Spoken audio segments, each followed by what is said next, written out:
Gay people have a hard time doing that recently. Here we go. Here comes the deep water. No, recently I've noticed that. I noticed that with that Manny Pacquiao controversy. Yeah, no, it was now in the gay community's defense, Manny Pacquiao said some outlandish shit about gay people. Very, very not nice things that I won't repeat, but there was biblical verses and some analogies to animals. Wasn't a good look. Nike took his shoes immediately, which I thought was a little harsh. A little harsh. You know what I mean? Because he's, just because he's Asian. You know what I mean?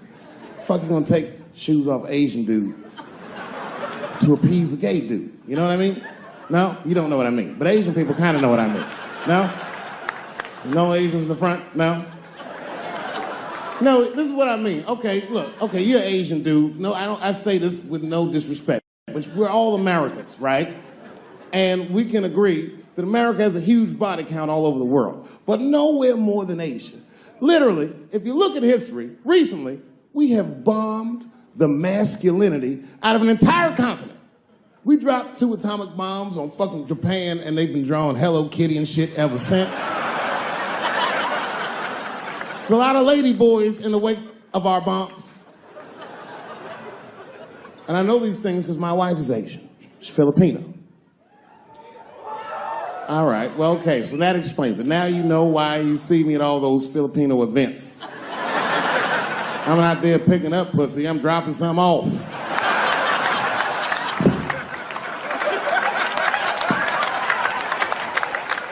I take my wife to all that shit. I took my wife to see Pacquiao fight Mayweather. We sat ringside, okay? That was a quiet car ride home. That's what that was. But if you know what's popping in the Philippines, you know that they got a whole generation of kids in the Philippines growing up without their mothers. Yes, a lot of women in the Philippines go to the Arabian Peninsula, they come to the United back home, which is still one of the #1 staples in the Philippines economy, money that their expats send back to the Philippines. The men, on the other hand, are left rearing children, twiddling their thumbs, waiting on their wives' checks. These men have been fucking emasculated. And then suddenly, a boxer rises from amongst them and reinstates their manhood with his motherfucking fist. This is not the guy you're supposed to ask, what do you think of homosexuals? He's not your champ. Shit. That's why I don't have a sneaker deal, because if you say something that people don't like, they'll take your fucking shoes off. Throw the head. They've got the longest mental gap to bridge. That's all I'm saying. Because, you know, whenever I see one of them T's on the street, I don't mind them, but I'll be like, man, I miss Bruce. I'm sorry, guys. I'm 42. I remember Bruce Jenner. Before the Kardashians, before all that, this motherfucker was a white American superhero. It was amazing. He was beating Africans at track and field. We'd never seen anything like it. He was on my cereal box growing up. You know how much of that cereal I ate, nigga? I didn't know he was gonna do that.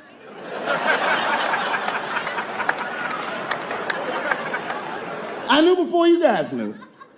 I heard things on the street in Hollywood. You know, you just be out, see people. Hey, what's up, Kanye? Why the long face? Nigga, you'll see. Got 2 mother-in-laws now. And when I heard he was gonna do it, I was scared. I didn't think the public was ready. I didn't think the media was ready. And you know what? I was wrong. Never seen anything like it. Welcome to the world, Caitlin. So long, Bruce. Hello. Somebody called me a nigga in traffic last Wednesday. It's so long, it takes a minute.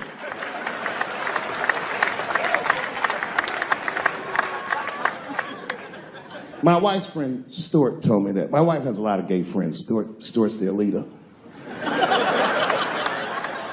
She has a lot of gay friends. And I don't like them.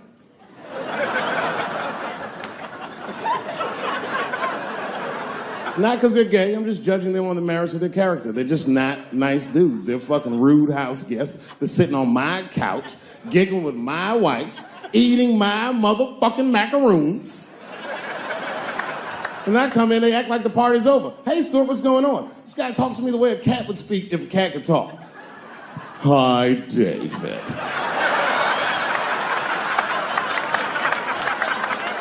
Stuart, what's all the beef, man? What's going...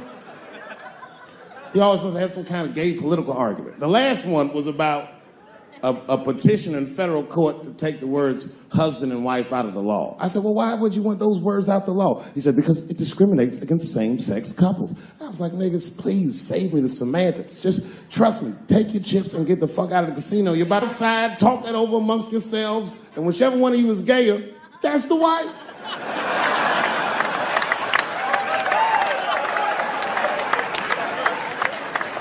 No, Stuart didn't like that.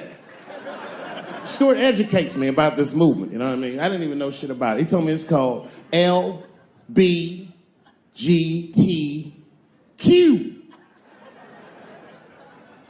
I was like, what the fuck is the Q?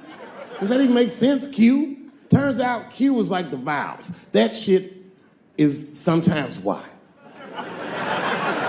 It's for gay dudes that don't really know they're gay. You know what I mean? Like prison fags who are like, well, I'm not gay, nigga. I'm just sucking these dicks to pass the time. I'm not G, I'm Q. Ugh.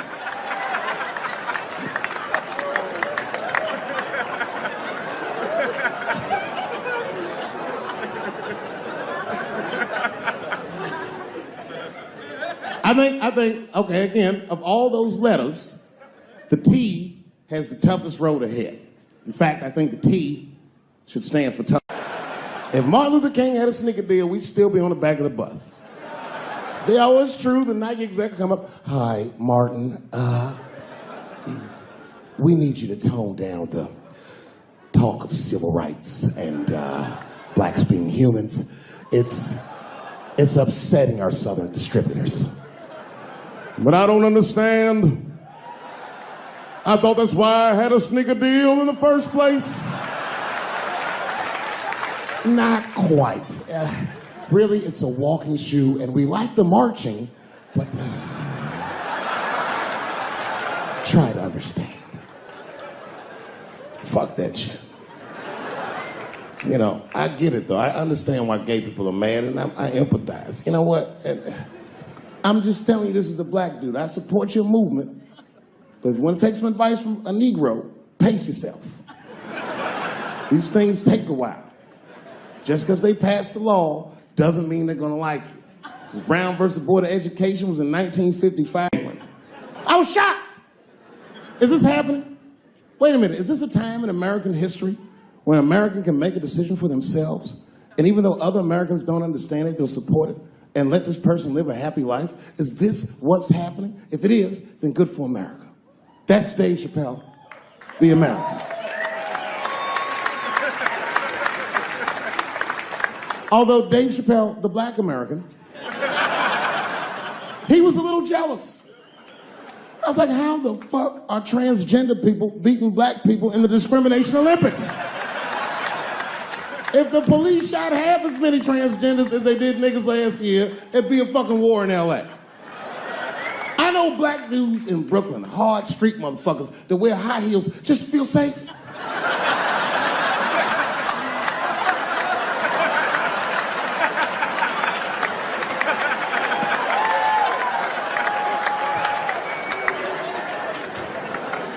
Transgenders are gangsters. I used to do business with a transgender in Hollywood. Man, everybody would be scared of her in the boardroom. She'd walk in there, newly minted woman, high heels, purse. Shit.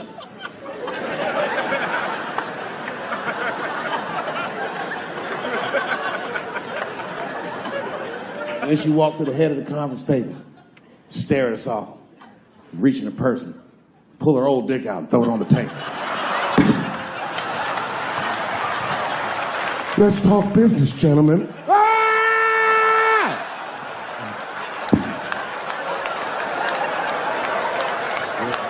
Shit is scary as fuck. If your best friend pitched that to you, you'd be horrified. Yo, nigga, let's go to the hospital and cut our dicks off and make pussies out of them shits. What? Can't we just get matching jackets or tattoos or something?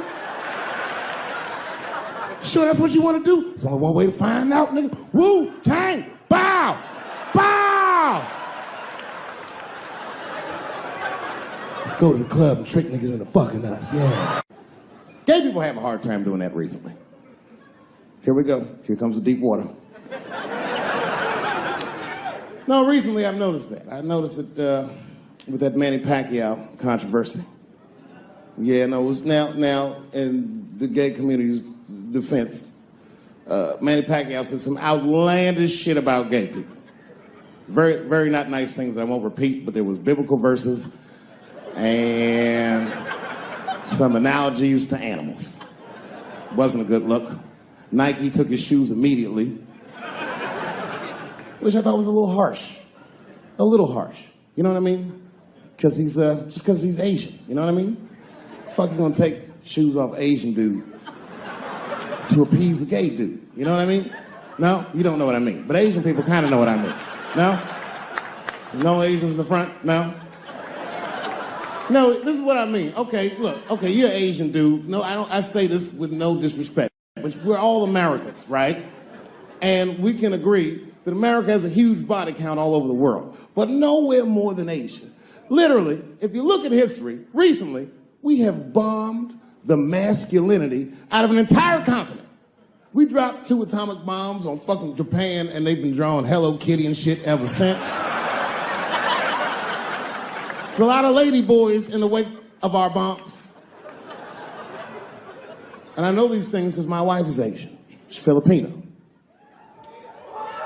All right, well, okay, so that explains it. Now you know why you see me at all those Filipino events. I'm not there picking up pussy, I'm dropping some off.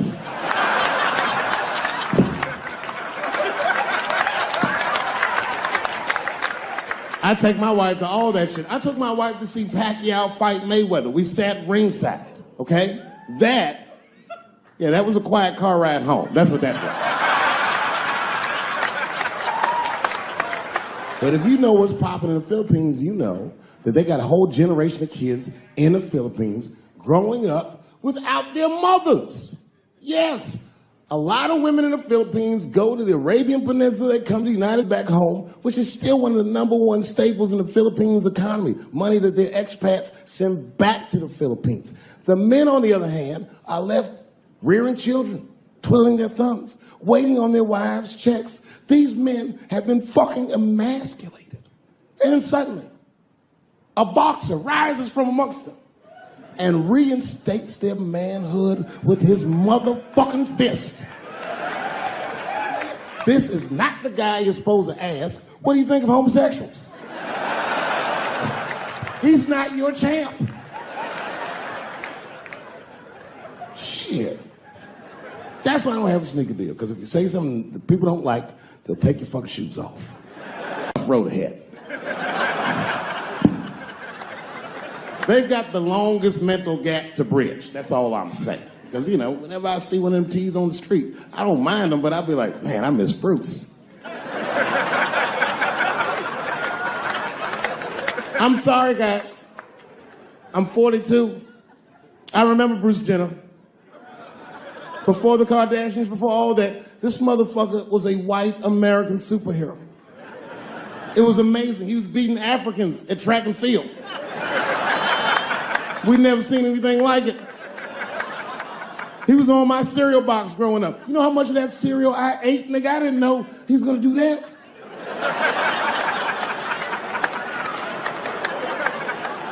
I knew before you guys knew. I heard things on the street in Hollywood. You know, you just be out, see people. Hey, what's up, Kanye? Why the long face?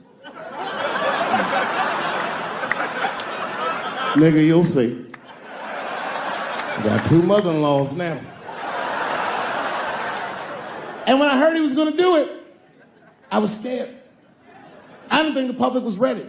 I didn't think the media was ready. And you know what? I was wrong. Never seen anything like it. Welcome to the world, Caitlin. So long, Bruce. Hello. Somebody called me a nigga in traffic last Wednesday. It's so long, it takes a minute.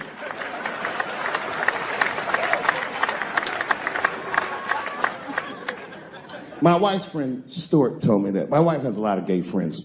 Stuart's their leader. She has a lot of gay friends. And I don't like them.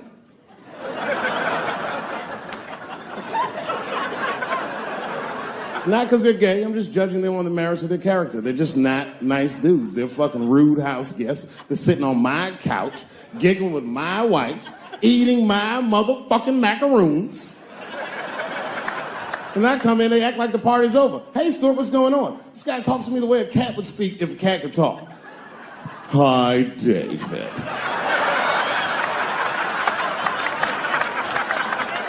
Stuart, what's all the beef, man? What's going on?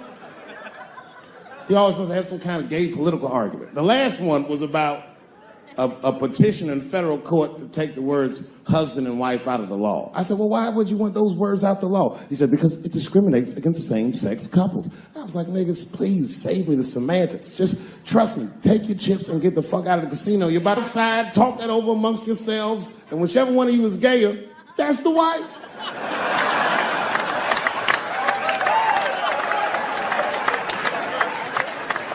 No, Stuart didn't like that.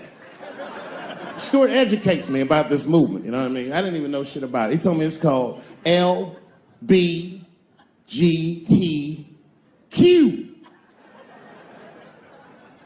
I was like, what the fuck is the Q? Does that even make sense, Q? Turns out Q is like the vowels. That shit is sometimes Y. It's for gay dudes that don't really know they're gay. You know what I mean? Like prison fags who are like, well, I'm not gay, nigga. I'm just sucking these dicks to pass the time. I'm not G, I'm Q. Ugh.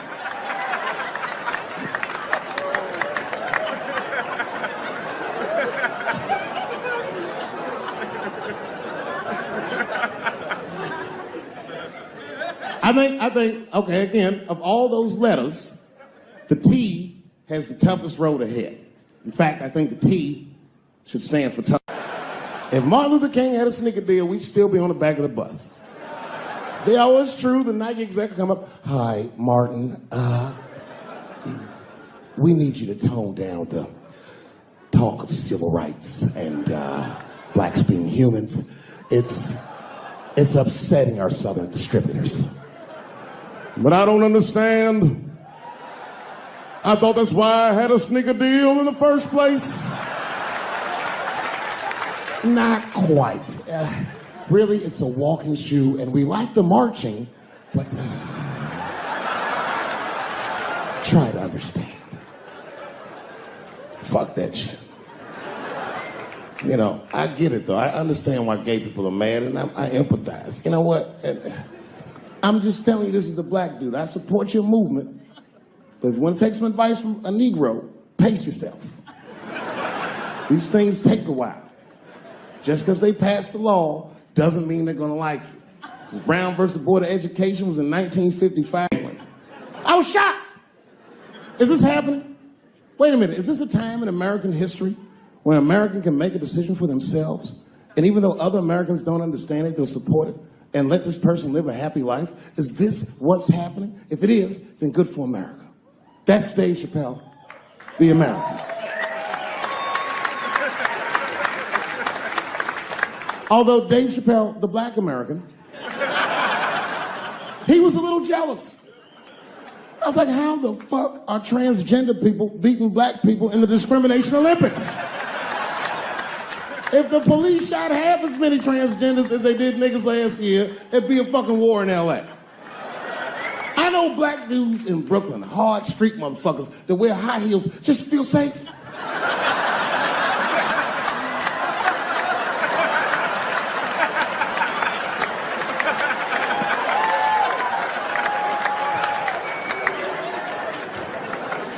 Transgenders are gangsters. I used to do business with a transgender in Hollywood. Man, everybody would be scared of her in the boardroom. She'd walk in there, newly minted woman, high heels, purse. Chip.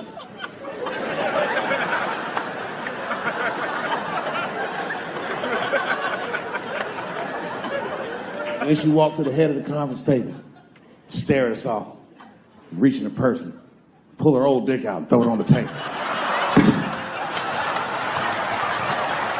Let's talk business, gentlemen. Ah!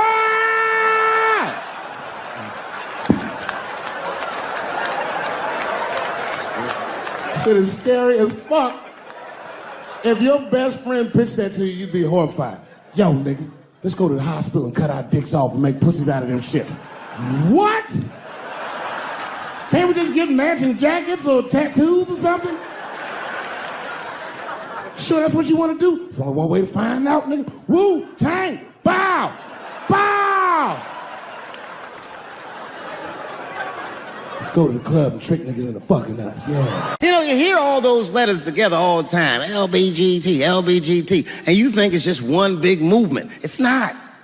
All those letters are their own movement. They just travel in the same car together. And my guess is,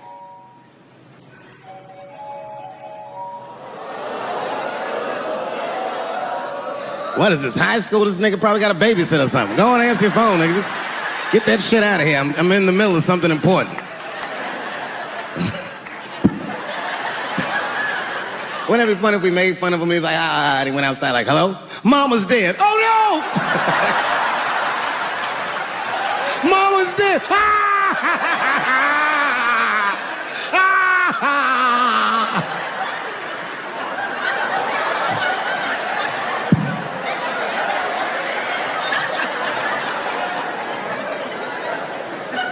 That was a weird timed phone call, wasn't it? It's like his phone is gay.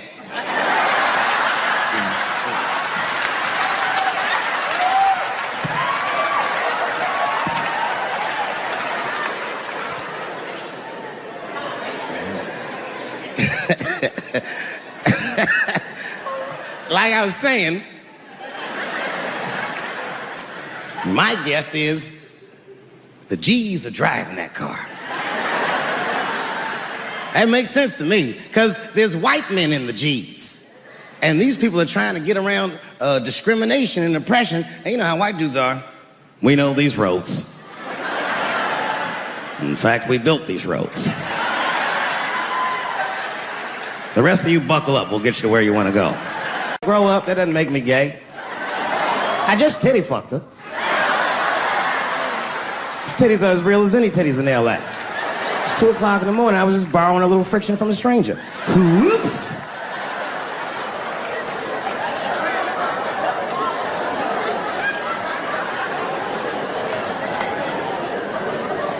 It's the madness of youth. It's the types of mistakes that a man makes when he's young. I wouldn't even know that it's necessarily a mistake. It was a wild night out. But I don't do it like that anymore. I'm old. I'm 44 now. Damn. It's the first time in my life I've ever, started to physically feel my age. It's tough, man. You know how I'm getting old? This is embarrassing, but I was in my hotel room. I'm not gonna lie, I was jerking off, and I was really sweating it out. And this is when I knew I was old. I just gave up in the middle, nothing even happened.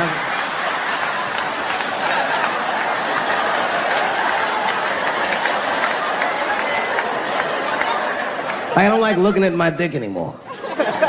My dick looks distinguished. It's old, an old looking dick. It's got salt and pepper hair all around it. My dick looks like Morgan Freeman in the 90s. Without the dots. My dick narrates.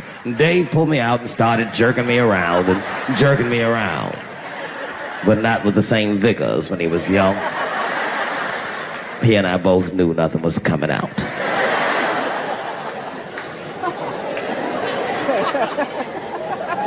I see my age in my children. I came home from the road. This is not long ago. I've been gone for, if you can picture, I was gone for weeks and weeks. And when I came back, nobody was home. Now, one person in my family thought that maybe I'd like to see them when I got back. They knew when I was coming back, but they just weren't home. And that shit was a wake-up call. You know, when my kids were little, and the tour bus would pull up to the house, these motherfuckers would spill out. Dad is home, hooray! And they'd hug me and kiss me, and then as the years went on, they'd get less interested. Hey everybody, look, it's Mr. Promises back from the road.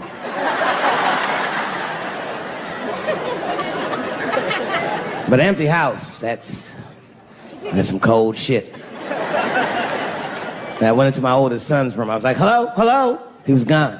And I'd never done this to him before, but for some reason I just did it. I just looked through his shit. Just to see who this motherfucker was becoming. And I found these notebooks and I started going through the notebooks and there was all this wonderful poetry in them. Written as his handwriting. I didn't even know this nigga wrote poems. And then I looked through his drawers and I opened up his middle drawer. And I found this rolling paper. And I looked down at them papers like, oh, that's where that poetry's coming from.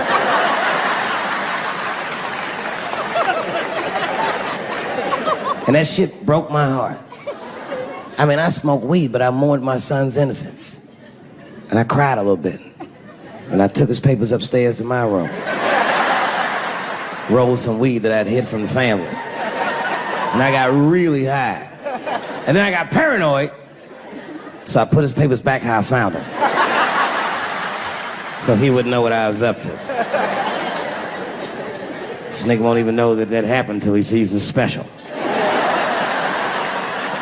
Yeah, nigga, I found your papers. He's a cold motherfucker. Let me tell you, this kid is only 16 years old. Listen to what he did to me. This motherfucker calls me up in the middle of the night. It was 1 o'clock in the morning. He goes, Dad, don't be mad. I knew something was terribly wrong. I said, what's going on? He said, listen, I'm fine. And don't forget, you told me to do this. I'm at a party, and my designated driver had too much to drink. And me and my friends need you to come pick us up. I said, Jesus Christ, it's 1 o'clock in the morning, nigga. I am shit-faced.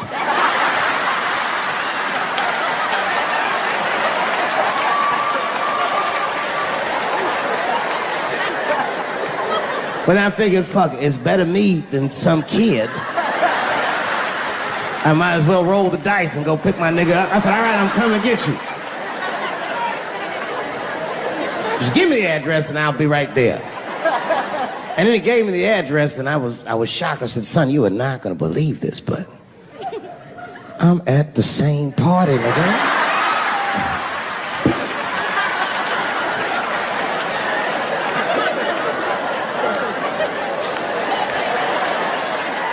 They grow fast, don't they? Can I ask you a weird question? I want to make you feel uncomfortable. You don't have to answer it, and if it doesn't go well, we'll just edit it out anyway. Is it weird to be the only white people in a row?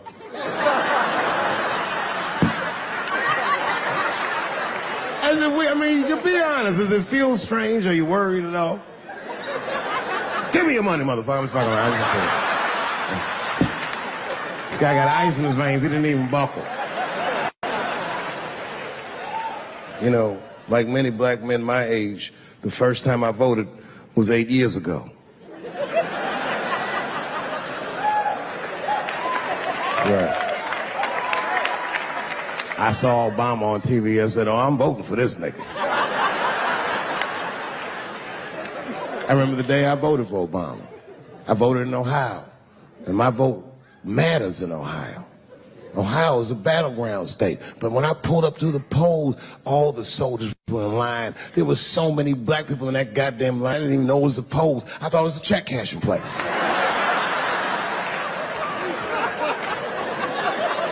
And we were hugging each other, and old people were singing hymns and spirituals. J Verdict times 10 or some shit.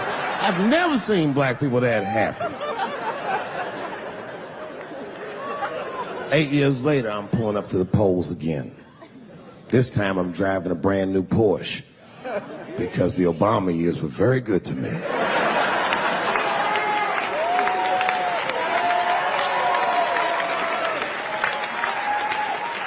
I was early voting, and when I parked my car, I figured out something that it would take the rest of the country another week to figure out. I understood that Donald Trump was going to be our next president because in Ohio, unlike D.C., you could see the results in the parking lot. Saw these goddamn pickup trucks and tractors and shit.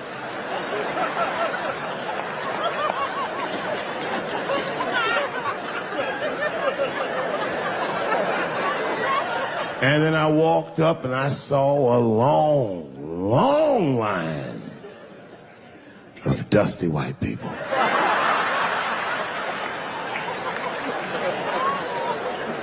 Yes, ladies and gentlemen, these were the poor whites. And I must tell you, I've never had a problem with white people ever in my life. But full disclosure, we've gotten a lot of trouble out of them. And I've never seen so many of them up close. I looked them right in their coal-smeared faces. And to my surprise, you know what I didn't see? I didn't see one deplorable face in that group. I saw some angry faces and some determined faces, but they felt like decent folk. No, they did. In fact, I'm not even lying, and I didn't sound fucked up, but I felt sorry for them. I know the game now. I know that rich white people call poor white people trash. And the only reason I know that is because I made so much money last year, the rich whites told me they say it at a cocktail party.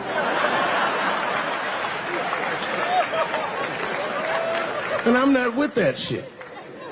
And I stood with them in line like all of us Americans are required to do in a democracy. Nobody skips the line to vote. And I listened to them. I listened to them say naive, poor white people things. Man, Donald Trump's gonna go to Washington and he's gonna stand there thinking to my mind, you dumb motherfucker.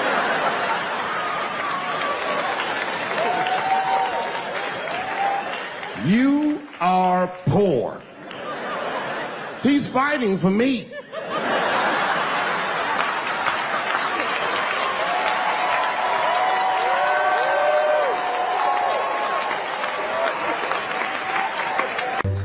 I'm scared of public transportation.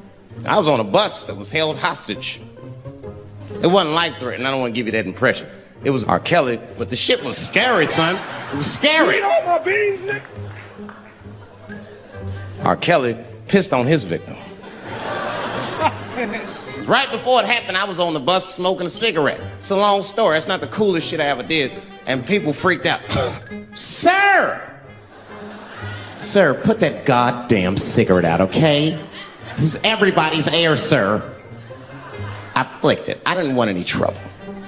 And just at that moment, R. Kelly, coincidentally, out of nowhere, pulls his dick out. Jesus is Lord. And I was furious. Because nobody said shit to this guy. They were just looking like, What the fuck? I was the only one on the bus that had the balls to say anything to him. And it's not even like I was brave, really. It was that, you know, I was sitting next to the motherfucker. I had to say something. Come on, dog, you hit my elbows. Stop. Son, stop. That's all I said. I didn't want to say too much. There's something wrong with this motherfucker. He's not wrapped so tight. I didn't want to push him over the edge. As soon as I said something, all these dummies on the bus, now they're brave. He's right. Put your goddamn cock away. I don't want to see this anymore. I don't want to see it either. Yeah! Now the guy flips out. All right, everybody, back up. Back the fuck up. Oh, I tried to be nice about this. Now everybody freaks out. Oh my God, it's a biological attack. Oh. I'm caught in the middle. I can't lose my cool. I said, hey, everybody, just calm the fuck down or you're gonna get me shot. Let's all just be cool. Let's do what this man says so he'll leave us alone. Now everybody gets quiet.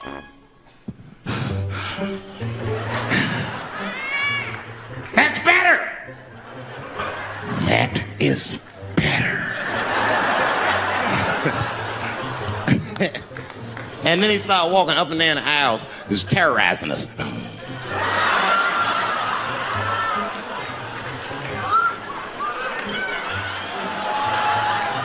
And then he starts making demands. You in the pink shirt. Spread your cheeks and lift your sack. Like, what the fuck? Excuse me? You heard me. Spread open your cheeks and lift your sack.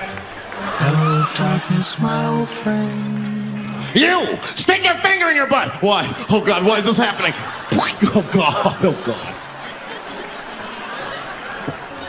He was working my way. Shit was tight. Just that minute. I got saved, dudes. I was so lucky. This guy at the other end of the bus, he snapped. He lost his mind. I seen it happen. Ah! He screamed out, rush him! And charged him out. Ah! And it was like a movie. This dude seen him coming and shot one off. Ah! I dodged that shit like the Matrix. Niggas, oh.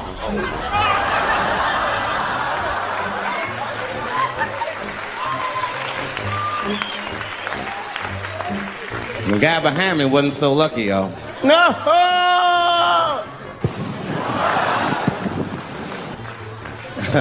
That shit was gross. It didn't kill him, but I'm sure that fucked his day up. You're not gonna have a normal day if R. Kelly pissed on your forehead at 8:30 in the morning. That's a wrap on the rest of the day. Ah! This guy was freaking out. It burns! Oh! Oh! Oh! This shit is deep. I guess he was finished. He came back to his senses. Oh, this is my stop. I said, relax, motherfucker. I had to say something. Relax. Oh, I can't. I got AIDS. I know it. I said, you can't get AIDS from busting on your forehead. That's not how it spreads. I don't even know if that's just true. That's just what I told him, man. He was so scared I had to say something. So I'm going to tell you right now, if somebody comes in here and puts a gun in my head and says, Chappelle, you got a choice to make. You're either going to jail for a month or we'll let you go, but you got to let R. Kelly pee on you. I'm not hesitating. Bring in R. Kelly and tell him to stay away from my ass. I need help. What kind of help? I need somebody to help me not have a big...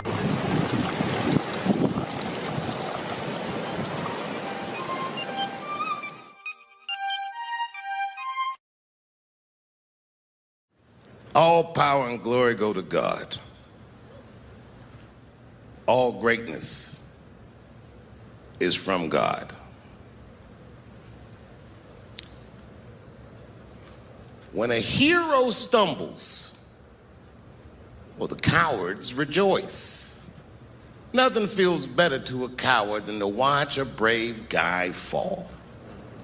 Now, you guys might have seen in the news that I caught coronavirus recently, and then I did. Whoops. I did.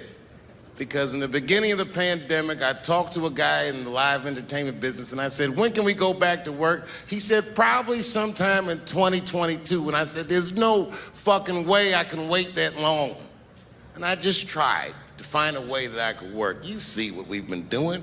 All of you who had to endure this invasive test and wear these masks just so we could be out and hang out and be together. I tried. And after all these months, after doing all these shows, God damn it, my number was up, and then I had the Rona. Oh,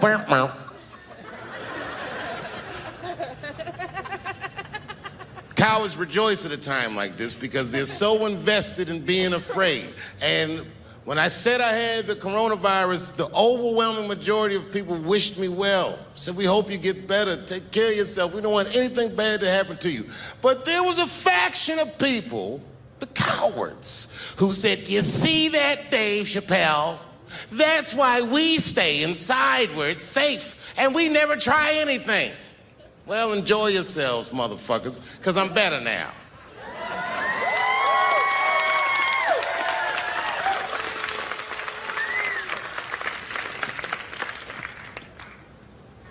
Years ago, a man named Edward Snowden came to notoriety. Do you remember him? Edward Snowden was a whistleblower. How people feel about him is a split decision. Is he good or is he bad? Was he right or was he wrong? I don't know. What he did was he detailed a government program where our government the United States government was spying on its own citizens. And when he did that, people didn't really care. If you remember at that time, we were prosecuting a war on terror, and my God, what if these terrorists are living amongst us? We have to do something if they spy on some of us. I mean, who has anything to hide? Remember that. Years later, after Michael Brown got killed and riots broke out in American cities and Ferguson and all these places, you heard black Americans saying they're militarizing our police departments, and no one cared because the unrest was so uncomfortable and so daunting, and well, these Negroes look so angry. Nobody said anything. Remember that. On January 6th, well, American citizens stormed the Capitol. You know, I'm from Washington, D.C. A lot of my friends growing up are Capitol Hill police officers. I said, what did you do that day? What did we do? We were kicking crackers down the steps like motherfucking 300, nigga. Trying to save our country.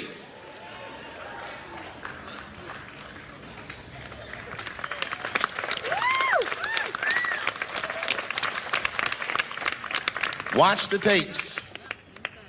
Watch that crowd that told Colin Kaepernick he can't kneel during a football game, try to beat a police officer to death with an American flag. Look at that shit. Take that nigga lesson.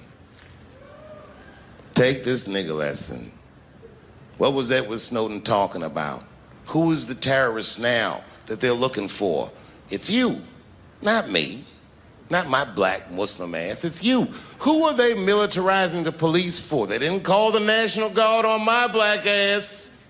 It's you. That's what white people did. They felt what black people have been feeling for 400 years. For 30 minutes, stormed the Capitol and rubbed their shit on the walls. They carried a fucking Confederate flag through the rotunda. The Confederate Army didn't even do that. Motherfuckers, you went very far. There was a simple question, do you have a country or not? And you said no. My God, man, we're in quite the pickle, aren't we? If you could solve a black American's problems, this country would have no problems. You're so busy talking about pronouns and this, that, and the other, but this is a very basic wrong. They kidnapped us. They brought us here.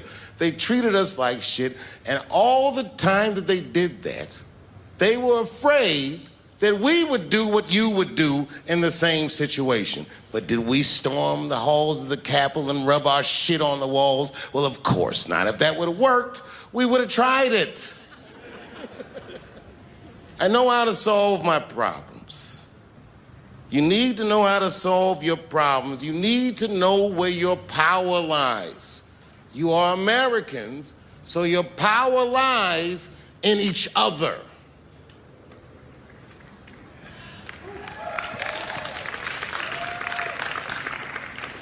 A few weeks ago, I put a special out. I called it Unforgiven. I told people what my beef was with Comedy Central. I never talked about it. I demanded that the network pay me. Many of my peers laughed at me because that's a ridiculous thing to demand. They said, well, you signed the contract, so what are you even mad about? Here's the thing. I'm very good at minding my own business. And the trick to minding your own business is knowing what is your business. And these people that talk about me, these cowards that rejoice, well, they don't understand what greatness looks like. I never asked Comedy Central for anything. If you remember, I said, I'm going to my real boss, and I came to you because I know where my power lies. I asked you to stop watching the show, and thank God Almighty for you, you did.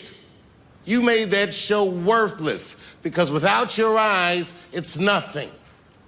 And when you stopped watching it, they called me and I got my name back. and I got my license back, and I got my show back, and they paid me millions of dollars. Thank you very much.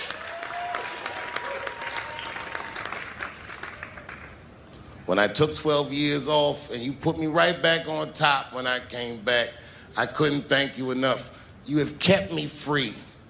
I have not had to do what so many of my colleagues have to do because of you. I have no idea what dicks taste like. This is a very important moment. I want to thank Ted Sarandos at Netflix, a CEO who had the courage to take my show off its platform at financial detriment to his company just because I asked him. And I want to thank Chris McCarthy of CBS Viacom. This guy is younger than me, and like most people younger than me, has an interest in making the past right, and did something that was very courageous. And finally, after all these years, I can finally say to Comedy Central, it's been a pleasure. Blouses. Cheers to you forever. I'm rocking with you till the wheels fall off. Thank you very much, and good night.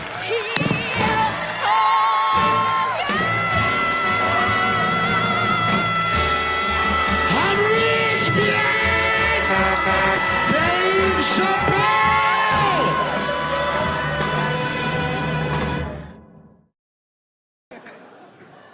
I said, well, what's your name, dog? He said, please. Dog is my cousin. That was a good guess. My name is Running Coyote. What is your name, friend? And that shit caught me off guard. I mean, I didn't want to say my name was Dave to a motherfucker named Running Coyote. This don't feel good enough. He just put me on the spot. I said, huh? My name, what? Oh, my name's Blackfeet. Then I changed the subject. Forget about me. What's going on with you? I want to meet your chief. Why don't me, you, and your chief and your friends get together tonight? We could have a real live peace pipe smoking ritual. We need to celebrate, nigga. I thought you were dead. And he set it up. It was beautiful. It was just like I dreamed. We was all sitting around. Them Indians was beating the drum. Some other Indians came out the back with a long blanket that was folded in half and put in front of us. Open that shit up, and on the blanket was a long wooden pipe with feathers. And bags of weed were all over the blanket. Chief walked over.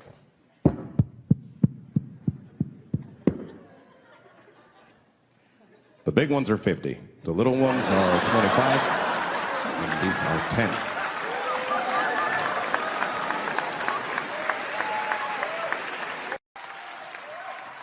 I was dreaming when I wrote this. Forgive me if it goes astray. But when I woke up this morning, could have sworn it was Judgment Day. Sky was all purple, there were people running everywhere. And this is the bar of the whole song. Prince say, trying to run from my destruction, you know I didn't even care. Good people of Atlanta, we must never forget that Anthony Bourdain killed himself. Anthony Bourdain had the greatest job that show business ever produced. This nigga flew around the world and ate delicious meals with outstanding people. That man, with that job, hung himself in a luxury suite in France. They say 2000 party. So tonight I'm gonna party like it's 1999. I knew a nigga in high school that was an urban genius. This motherfucker's grades were so good, he got all the way from the hood to an Ivy League school with a full scholarship. From there, the motherfucker got himself into one of the best law schools in the country. And when he was in law school, he met a woman, and they fell in love, and they were gonna get married. I remember him telling me about it. He was home for Christmas, and I told him, I said, my man, save that bitch for later in your life.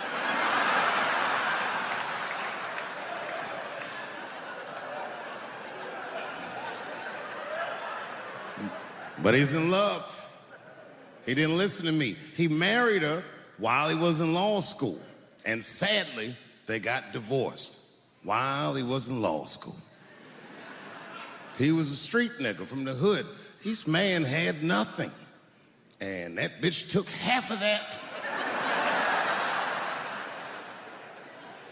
And then I just never saw him again for years. And then 2 years ago, I was home in D.C. doing some shopping, trying to buy my sons some socks at Foot Locker. I go to Foot Locker, guess who's the manager?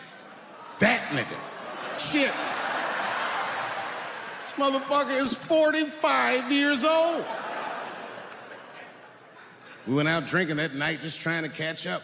And he told me, he said he's been living with his mother for like 10 years, just trying to get back on his feet. But that's not the point of the story.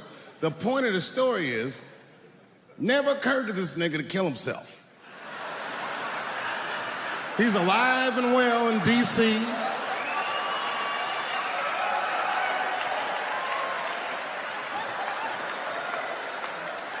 I even suggested to him that he should try it out. Like, I don't know, nigga, he might,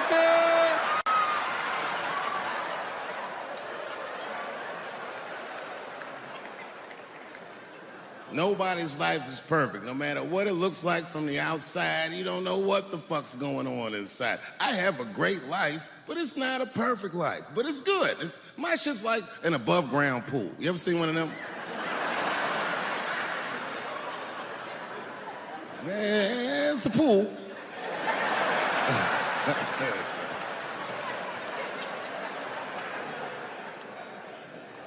So in that spirit, tonight, I thought I'd start my show a little differently. Tonight, I'm going to do something that I'm not particularly good at, but that I like to do. Tonight, I'm going to try some impressions out.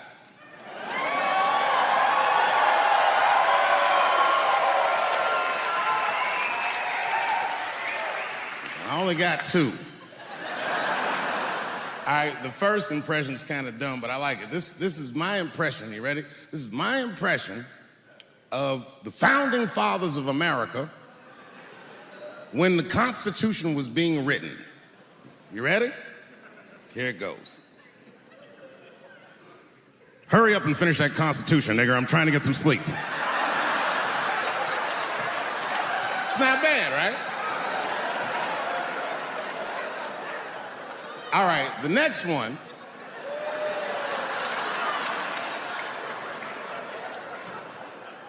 The next one's a little harder. I want to see if you can guess who it is I'm doing an impression of. All right, let me get into character. You got to guess who it is, though. Okay, here it goes.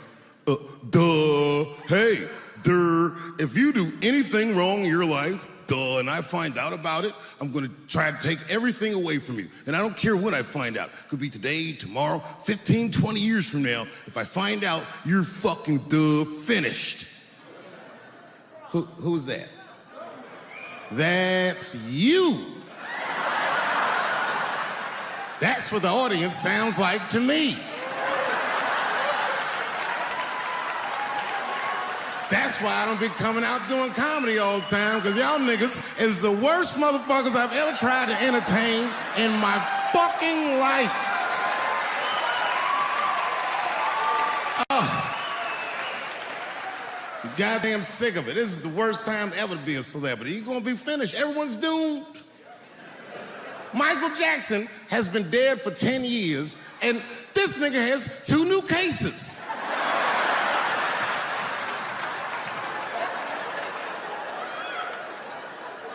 And if you haven't watched that documentary, then I'm begging you, don't watch it. It's fucking gross. I felt like HBO was sticking baby dicks in my ears for 4 hours straight. Really nasty shit. I don't want to know all these things. Turns out, Michael Jackson allegedly likes a long gander at the anus. So they said he stares at people's buttholes. That's what they said. That's how gross the documentary was.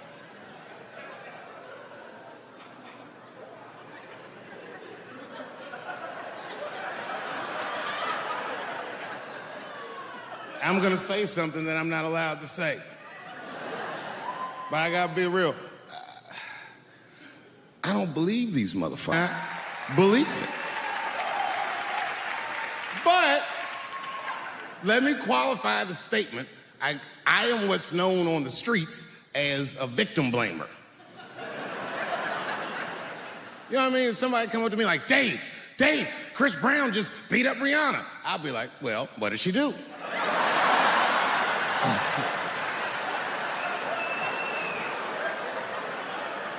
Dave, Michael Jackson was molesting children. Well, what were those kids wearing at the time?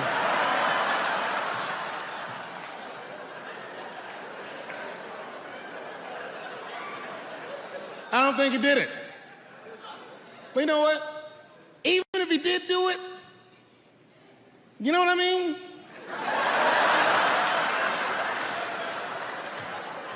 You know what I mean? I mean, it's Michael Jackson. I know more than half the people in this room have been molested in their lives. But it wasn't no goddamn Michael Jackson, was it? This kid got his dick sucked by the king of pop. All we get is awkward things.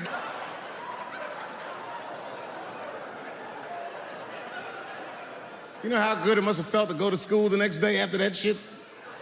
Hey, Billy, how was the weekend? How was my weekend? Michael Jackson sucked my dick. And that was my first sexual experience. If I'm starting here, then sky's the limit.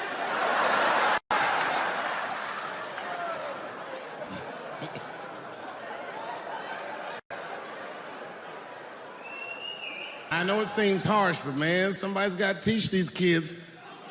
There's no such thing as a free trip to Hawaii. He's gonna want to look at your butthole or something.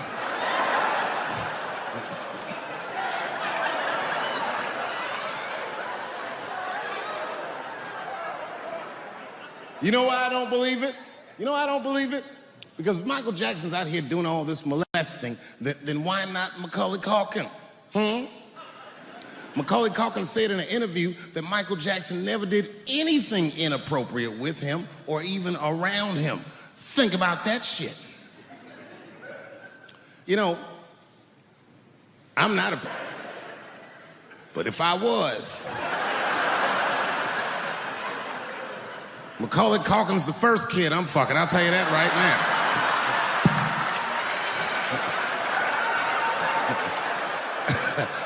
I'd be a goddamn hero. Hey, that guy over there fucks a kid from Home Alone. And you know how hard he is to catch.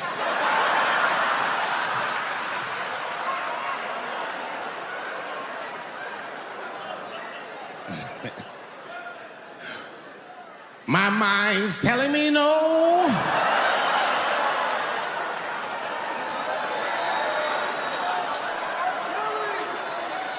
Okay, R. Kelly is different.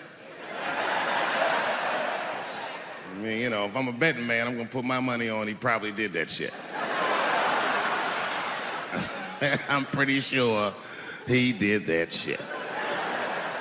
You know, it's bad, okay? So a couple years ago, I was doing a show in Detroit, and I'm sitting backstage in my dressing room. A friend of mine comes by, this chick, Dream Hampton. Dream tells me, right before I'm going on stage, she goes, Dave, I'm working on a documentary about R. Kelly. Would you like to be in it? And I was like, nah, bitch, I'm cool. I went on stage, I just forgot about the shit. And then 2 years later, the documentary comes out, Surviving R. Kelly. And when it comes out, Dream's promoting the shit, and she keeps bringing me up. She said, I asked Dave Chappelle to be in my documentary, and he said it was too hot for TV. Bitch, I did not say that. It does not even sound like how I talk. Oh, that's too hot for TV? I would never say that shit.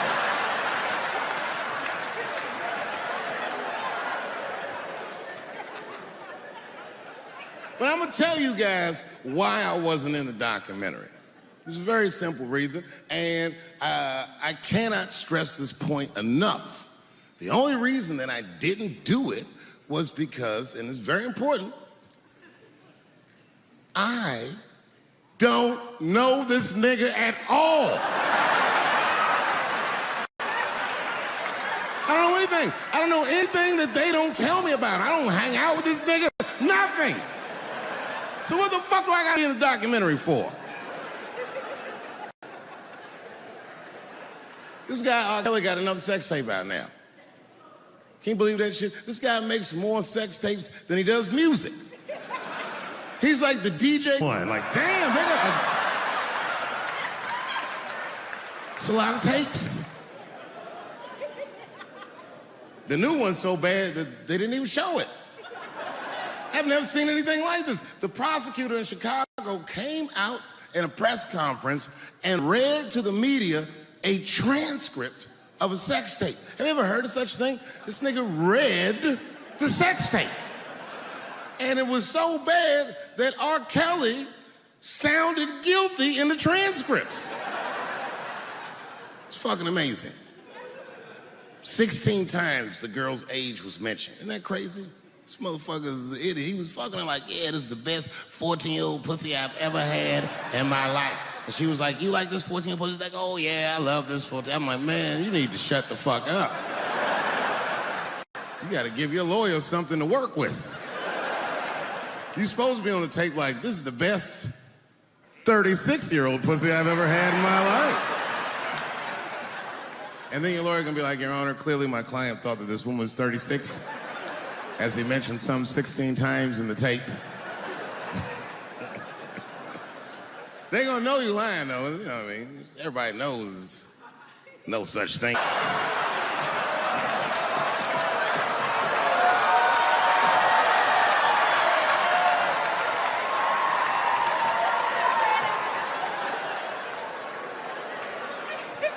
Doesn't matter what I say. And if you at home watching this shit on Netflix, remember, bitch, you clicked on my face. She's just like, you need to stop doing that. And then I tried to change the subject. I go, how is school going, boys? And my sons tell me, well, we didn't have school today, technically. I'm like, well, what's going on? And he said, well, there was like a school shooting drill. I never heard of this. You know what this is? They have drills that they make kids do where they practice what to do if somebody comes to shoot up their school. I'd never heard that before. I was like, what the fuck? Then I had to tell my sons the truth. I didn't want to tell them this shit. Son, listen to me. Fuck that drill. If somebody comes to your school and wants to shoot it up, I'm just gonna be honest with you. You probably gonna get shot, nigga. I'm just being real. You got a famous dad. I talk a lot of shit. They're gonna be gunning for you, little buddy. Just stay low and run in a zigzag pattern and don't try to save anybody, son. Do you understand me?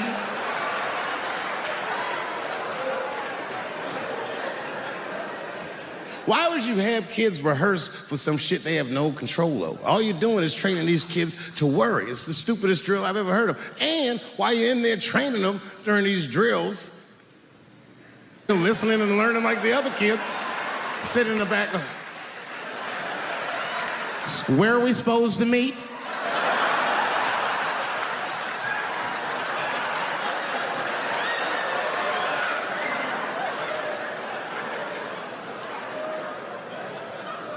If you're a parent, this shit is terrifying. This shit is real scary. All the parents is looking at each other crazy. Because we know as parents that one of us is raising the shooter. Just don't know which one of us it is. All we know for sure is that if you're a white parent, the chances that it's you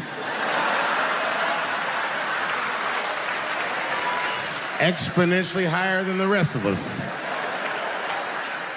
And shooting up school is a white kid's game. It's fucking crazy. You know, I hated school too. It never occurred to me. Kill everybody in school? It's fucking crazy. Just do what I did, nigga. Try some things. Have you skipped school, nigga? Skip school. Take a walk and meet some other kids. Fuck school, nigga.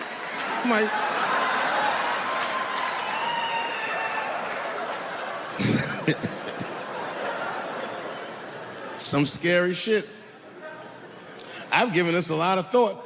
I don't see any peaceful way to disarm America's whites.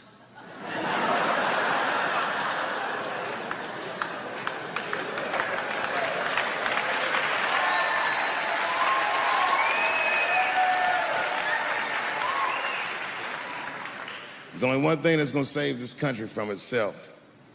Same thing that always saves this country from itself. And that is African Americans. Right. And I know the question that a lot of y'all have in your minds is, should we do it?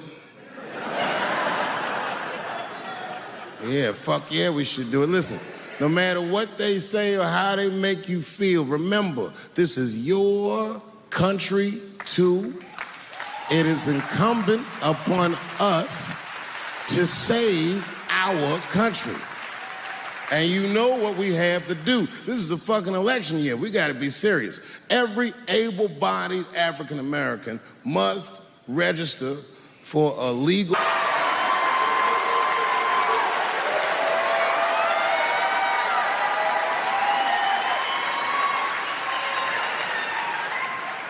That's the only way they'll change the law.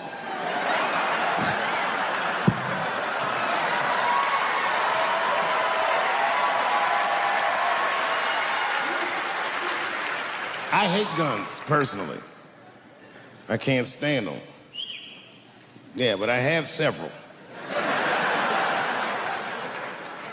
I don't want them, but I feel like I need them. Don't forget where I live. I live in Ohio. And anyone that knows anything about Ohio knows that even the word Ohio is an old Native American word. It means, literally, land of poor white people.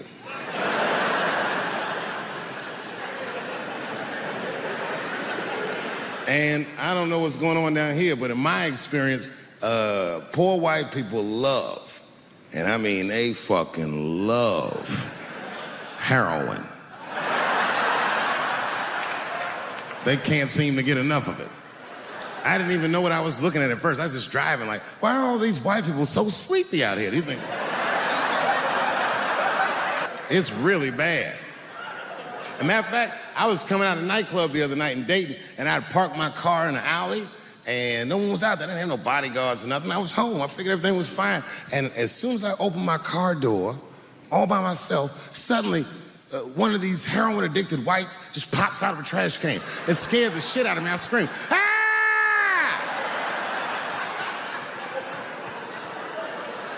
And then I realized it was a woman. She was fucked up. She said, hey, man, relax, okay? I'm sick, all right? I need some drugs, man. Please, I'll suck your dick for $5, man. I was like, ugh. 2.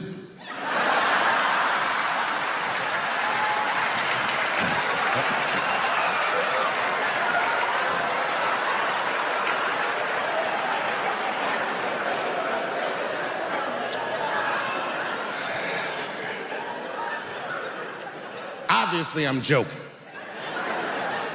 This opioid crisis is a crisis. I see it every day. It's as bad as they say.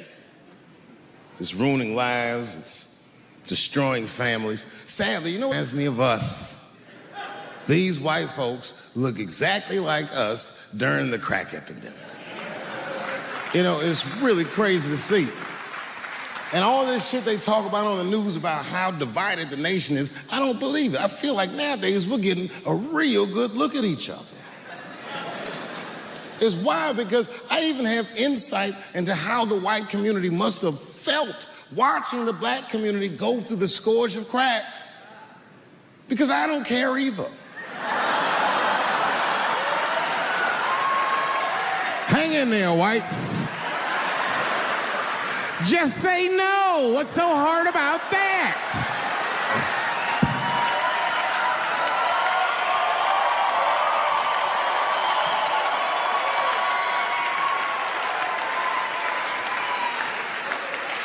Remember when y'all said that to us? But it's okay.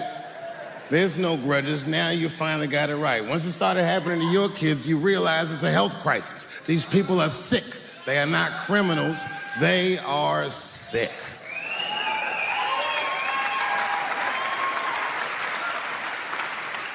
Be that as it may, I'm armed to the teeth. First gun I bought was a 12-gauge shotgun. I didn't want the gun. Remember, though, I'd moved to a farm, and I was sitting there on the porch, and I see a white dude walking across my property, entitled, like he's supposed to be there. He had a rifle over his shoulder, too. Ain't that a bitch? I said, what the fuck is this guy doing on my property? I was mad as shit, but I was unarmed. So I ended up just waving to this motherfucker like a bitch. I was just like...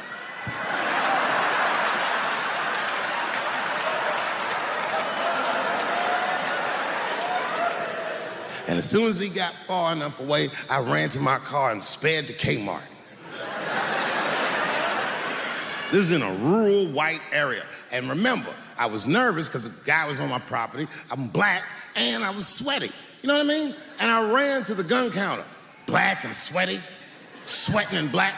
And I looked up at the nigga, I was like, I look like a slave or something. I said, I need a gun immediately, like that. Just like that. The guy didn't answer, no questions. He just grabbed a 12-gauge shotgun, handed it to me. I'd never even held a gun before. I'm not a dummy. I'm like, well, I need some bullets too. Put 2 box of shells on the counter. He said, all right, buddy, which box do you want? And I didn't know. One box had a picture of some ducks on it. The other box had a picture of some deer. I said, well, what's that box with them ducks? He said, oh, that there's birdshot. And then he goes just like this, I'm not exaggerating, he goes, that won't kill a man.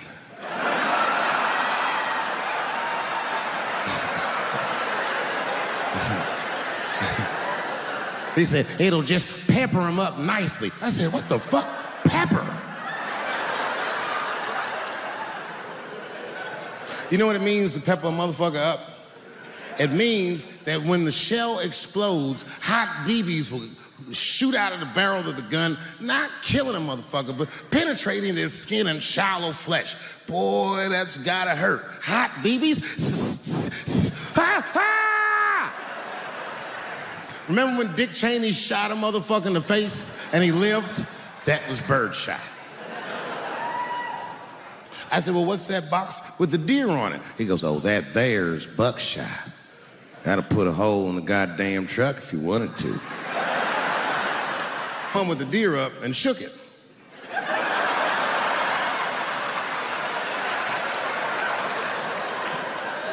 I thought he was trying to trick me. I was like, do you have a box with a picture of a white dude trespassing on it? Because it's exactly the strength I'm looking for. But I didn't know that if you're defending your home with a shotgun, the formula dictates that you're supposed to buy both boxes. This was not a formula that I was familiar with. It goes like this. The 6 shots in a 12-gauge shotgun, so when you load the gun, you load it like this. First shot, bird shot. Next shot, buckshot. Bird shot, and then after that, gun's Jamaican. Buckshot, buckshot, buckshot.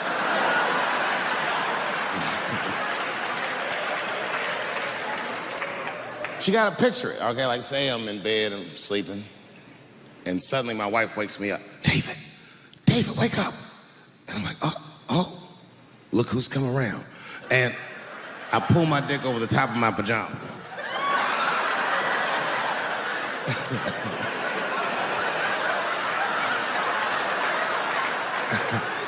And she says, no, I hear something. I go, oh, this bitch. So I get up, I grab the gun. I say, wait here, baby, I'll go check it out. Just lock the door behind me.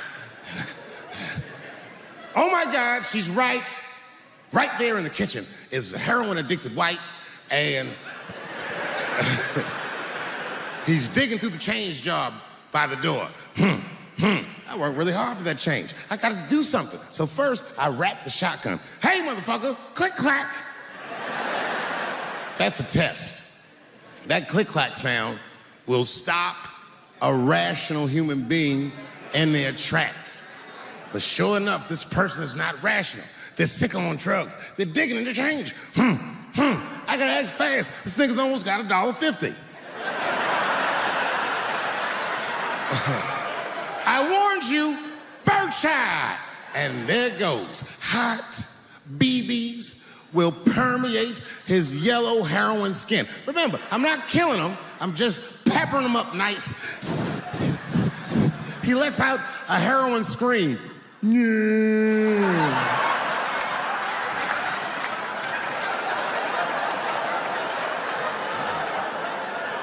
And that should be the end of it. But, I miscalculated.